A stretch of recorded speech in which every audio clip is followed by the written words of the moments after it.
दोस्तों, मैं doctor LH Naqvi आप सभी का अपने चैनल में स्वागत करता हूं। दोस्तों, आज के इस वीडियो में मैं आपको अमेजिंग फैक्ट्स के बारे में बताने जा रहा हूं कि मच्छर किस तरह रोज़ हमें एक नई ज़िंदगी देते हैं। दोस्तों, आप मेरे चैनल को सब्सक्राइब करें और बेल आइकन का बटन दबाएं, जिससे कि आने वाली सभी वीडियोज़ आपको मिल सकें। दोस्तों, हमारे शरीर में जो ब्लड है वो हमारे बॉडी वेट का 8% होता है। माना किसी इंसान का बॉडी वेट 65 किलोग्राम है, तब उस इंसान के शरीर में 5.5 लीटर ब्लड होगा। दोस्तों, समय समय पर हमारे शरीर में कट लगते रहते हैं, छोटी बड़ी इंजरी होती रहती है, हमारे शरीर से ब्लीडिंग होने का ख़तरा बना रहता है। तो कुदरत ने इसका इंतज़ाम किया, हमारे खून में थक्का बनने की पावर पैदा कर दी, ताकि हमारे शरीर से जो खून निकले वो खून निकलते के साथ ही जम जाए और हमारी बॉडी से खून बाहर ना निकल पाए। दोस्तों, अगर कुदरत ये इंतज़ाम ना करती कि खून में थक्का बनने की पावर जो कुदरत ने पैदा की है, तो अगर हमारे जिस्म में एक सुई भी लग जाती तो हमारा सारा ब्लड हमारे शरीर से बाहर निकल जाता। इसीलिए कुदरत ने खून में थक्का बनने की पावर पैदा की। दोस्तों, हमारे जिस्म में जो ब्लड है उसमें बहुत छोटी कोशिकाएं होती हैं जिन्हें प्लेटलेट्स कहते हैं, और इन्हीं प्लेटलेट्स का इम्पॉर्टेंट वर्क खून में थक्का बनाने की पावर है। दोस्तों, इन प्लेटलेट्स की नॉर्मल रेंज हमारे ब्लड में 1.5 लाख क्यूबिक mm से 4.5 लाख क्यूबिक mm होती है। अगर ये normal range 1.5 lakh cubic mm से घट जाती है तो हमारा ब्लड थिन हो जाता है, डाइल्यूट हो जाता है, पतला हो जाता है। और अगर ये normal range 4.5 lakh cubic mm से बढ़ जाती है तो हमारा ब्लड थिक हो जाता है, कंसंट्रेट हो जाता है, गाढ़ा हो जाता है। दोस्तों, अगर ये normal range 4.5 lakh cubic mm से ज़्यादा बढ़ जाती है तो हमारा ब्लड हमारी आर्टरीज धमनियों में, हमारी शिराओं में, वेंस में ब्लड के थक्के बनने शुरू हो जाते हैं, जो हमारे ब्लड सर्कुलेशन के साथ हमारे माइंड में भी कलेक्ट हो सकते हैं, जमा हो सकते हैं, हमारे हार्ट में भी जमा हो सकते हैं, हम हार्ट के पेशेंट बन सकते हैं। और अगर प्लेटलेट्स की रेंज और ज़्यादा बढ़ जाती है तो ये ब्लड के थक्के और ज़्यादा बढ़ने शुरू हो जाते हैं। ये ब्लड हमारी वेंस में, हमारी आर्टरीज में जम जाता है, और जमने के बाद इंसान की डेथ हो जाती है, हार्ट फेल हो जाता है, डेथ हो जाती है।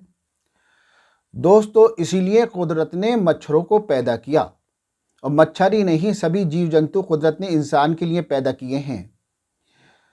मच्छर जब इंसान को काटता है, मच्छर की निडिल में 2 तरह की ट्यूब्स होती हैं। जब वो इंसान के जिस्म में अपनी निडिल डालता है, काटता है, तो पहली ट्यूब से वो इन्फेक्शन छोड़ता है ताकि ब्लड की प्लेटलेट टूट जाएं, खून का थक्का न बनने पाए।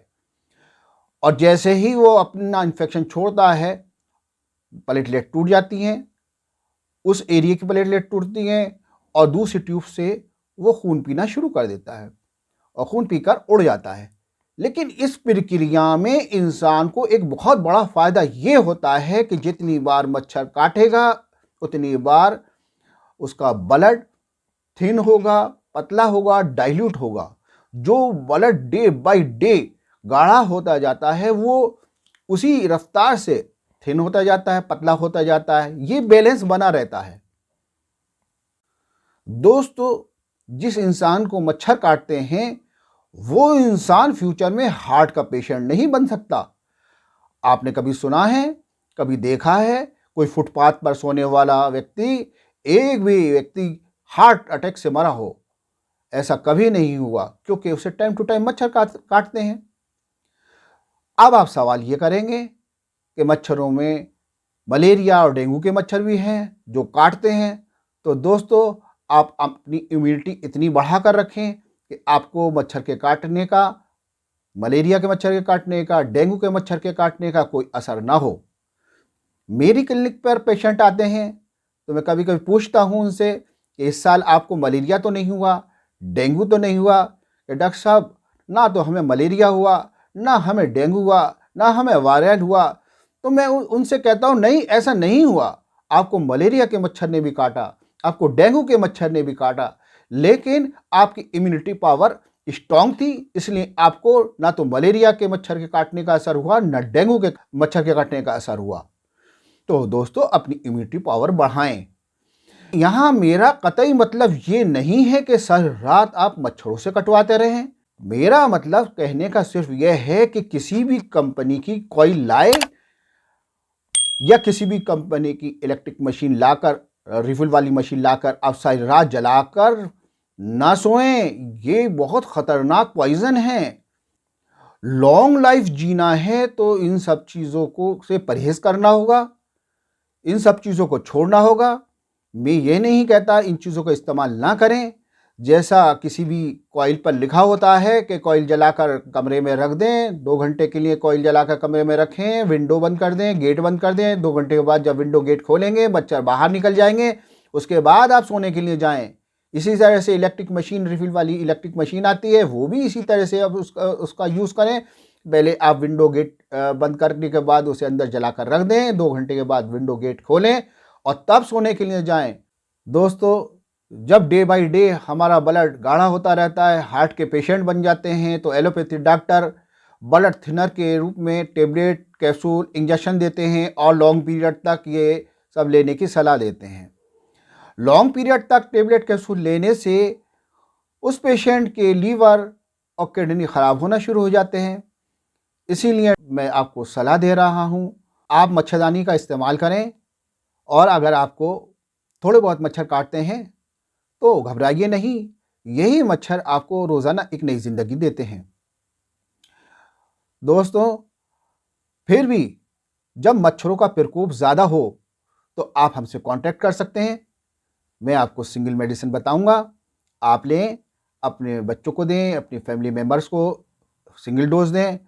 जब तक मच्छरों का प्रकोप रहेगा, 2 महीने 3 महीने, किसी भी मलेरिया के मच्छर, डेंगू के मच्छर के कांटे का आपको असर नहीं होगा। ये एक ही डोज आपको एक वैक्सीन का काम करेगी। दोस्तों, आज की वीडियो में बस इतना ही। किसी भी ट्रीटमेंट के लिए या अन्य जानकारी के लिए मुझसे मेरे व्हाट्सएप पर कांटेक्ट करें या डिस्क्रिप्शन पर मेरी डिटेल्स चेक कर मुझसे कांटेक्ट करें। अभी तक आपने मेरे चैनल को सब्सक्राइब नहीं किया है तो सब्सक्राइब करें, बेल आइकन का बटन दबाएं। इस वीडियो को लाइक और शेयर करना ना भूलें। धन्यवाद। जय हिंद।